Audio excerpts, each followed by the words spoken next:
नमस्कार दोस्तों। आज मैं लेकर आई हूँ ऐसी रोटी की रेसिपी जिसे हमारी दादी माँ और हमारी सासू माँ बहुत बनाती थी, यानी हाथ की रोटी। इसे बेलन से नहीं बेलूँगी, हाथ से बनाकर तैयार करूँगी। और ये बेजड़ की रोटी है जिसमें गेहूँ, चना, जौ साथ में मिला कर के रोटी बनाई जाती है। ये बहुत ही स्वादिष्ट बनकर तैयार होती है। तो स्वागत है आपका अपने channel homemade recipe by Sunita Singh पर। आइए बनाते हैं बेजड़ की रोटी, जिसे कहीं कहीं तिनगी की रोटी भी कहते हैं और कहीं कहीं इसे गेहूँ, चना और जौ की रोटी भी कहते हैं। तो आइए चलिए देखते हैं इसे हम कैसे बनाते हैं। सबसे पहले बड़ा बर्तन ले लिया है, उसमें छलनी रख दी है और ये मैं अब इसमें 1.5 कप गेहूँ का आटा डाल दूँगी। उसके बाद इसे मैं छान लूँगी। तो देखिए मैंने गेहूँ का आटा छान लिया। अब आधा कप मैं चने का आटा लूँगी। ये बेसन नहीं है, चने का आटा है। इसे भी छान लूँगी। अब आधा कप मैं लूँगी जौ का आटा, इसे भी छान लूँगी।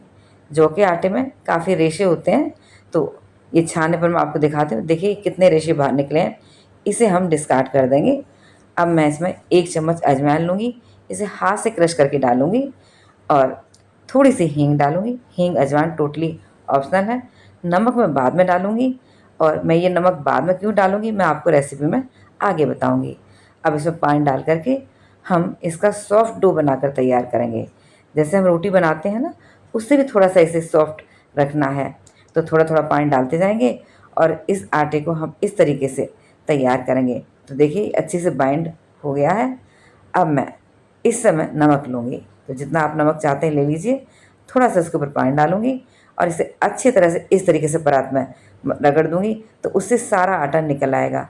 क्योंकि जो हमने चने का आटा डाला है वो बहुत ज़्यादा बर्तन के चिपकता है। तो नमक इस तरीके से डालने से हमारा जो बर्तन है जिसमें आटा लगा रहे हैं वो एकदम क्लीन हो जाता है। बस इस तरीके से थोड़ा थोड़ा पानी डालते हुए, मुट्ठी लगाते हुए इसको हम कम से कम 3 से 4 मिनट तक इसी तरीके से मसाज देंगे, तभी हमारा आटा सॉफ्ट तैयार होगा। और देखिए परात भी हमारी एकदम साफ़ हो गई है। हम फिर से थोड़ा सा पानी लेंगे और इस तरीके से मुट्ठी से मसाज देते हुए इस आटे को बिल्कुल सॉफ्ट बना करके तैयार करेंगे। तो लीजिए हमने सुपर सॉफ्ट आटा बना लिया है। अब मैं आधा चम्मच घी लूँगी, उसे इस आटे के ऊपर डाल दूँगी और फिर से हम कुछ सेकंड्स के लिए इसमें मसाज देंगे। इस तरह घी के साथ आटे को मसाज देने से आटा हमारा और भी सॉफ्ट तैयार होगा, रोटियां अच्छी बनेंगी। अब इसे एक साइड में रख करके इसे अच्छी तरह से कवर कर देंगे और आधे घंटे के लिए हम रेस्ट के लिए इसे छोड़ देंगे। आधे घंटे बाद मैं दिखाती हूँ। देखिए आटा हमारा परफेक्ट तैयार हुआ है। अब हाथ पे हल्का सा घी लगाएंगे और जितनी बड़ी रोटी बनानी है उतने डो का पोर्शन हाथ में लेंगे। इस तरीके से हम इसका पेड़ा बना करके तैयार करेंगे। देखिए कितना सॉफ्ट आटा है। अब चकले पर या किचन के प्लेटफॉर्म पर आपको रोटी बनानी है, उस पर हल्का सा घी लगाइएगा, क्योंकि इस रोटी में हम पलोथन का बिल्कुल भी इस्तेमाल नहीं करेंगे, यानी ड्राई आटे का बिल्कुल इस्तेमाल नहीं करेंगे। आटा सॉफ्ट है, हाथ से इस तरीके से इसे बढ़ा लेंगे। अब हम हाथ में लेंगे, हाथ से इस तरीके से थपथपाते हुए थोड़ा बड़ा और कर लेंगे। तो देखिए हमारे घी के हाथ की रोटी तैयार है। इसे गर्म तवे पर डाल देंगे और गैस की फ्लेम मीडियम रखेंगे। एक तरफ सिकने पर इसे पलट देंगे और दूसरी तरफ भी इसे सिकने देंगे। दूसरी तरफ देखिए कितनी अच्छी सिक्कत तैयार हुई है। तवा हटाएंगे, डायरेक्ट फ्लेम पर तेज़ फ्लेम करके इसे अलट पलट कर हम रोटी तैयार करेंगे। और आप देखिए हमारी रोटी कितनी बढ़िया फूल रही है। आप देख सकते हैं दोस्तों, गाँव में इसी तरह की रोटी बनाई जाती है, जैसे चटनी से, दही से या छाछ से खाया जाता है। तो किसी सब्जी की भी ज़रूरत नहीं होती है, इतना इसमें टेस्ट आता है। तो हमारी रोटी बनकर तैयार है। ठीक इसी तरीके से हम बाकी रोटी भी बनाकर तैयार करेंगे। तो मैंने दोबारा से प्लेटफॉर्म पे हल्का सा घी लगाया है। हाथ से इस तरीके से रोटी को बढ़ा लूँगी। देखिए आटा कितना सुपर सॉफ्ट है हमारा, तो ये हाथ से ही बढ़ रही है। अब फिर से हम हाथ में लेंगे और इस तरीके से थपथपाते हुए इसे थोड़ा सा बड़ा कर लेंगे और गरम तवे पर इसे सिकने के लिए हम डाल देंगे। और देखिए सिकने पर हम तवा हटाएंगे और फिर से हम इसे डायरेक्ट फ्लेम को तेज़ कर लेंगे। अलट पलट कर हम इसे सेकेंगे। तो देखिए ये रोटी भी हमारी कितनी अच्छी फूल करके तैयार हो रही है। आप देख सकते हैं कितनी शानदार हमारी रोटी बन करके तैयार हुई है।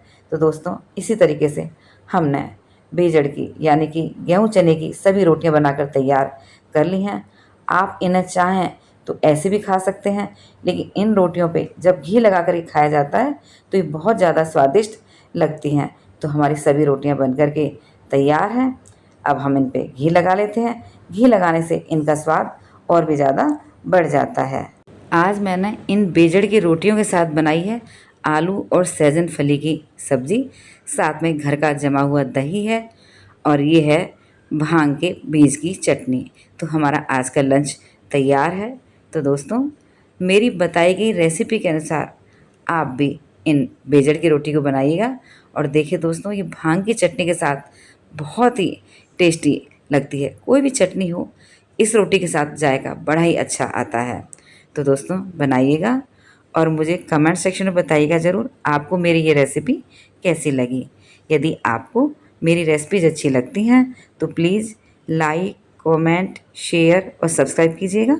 बेल आइकन भी प्रेस कर दीजिएगा ताकि मेरी आने वाली सभी नई रेसिपीज़ की नोटिफिकेशन सबसे पहले आप तक पहुँचें। Thanks for watching. मिलती हूँ नेक्स्ट वीडियो में।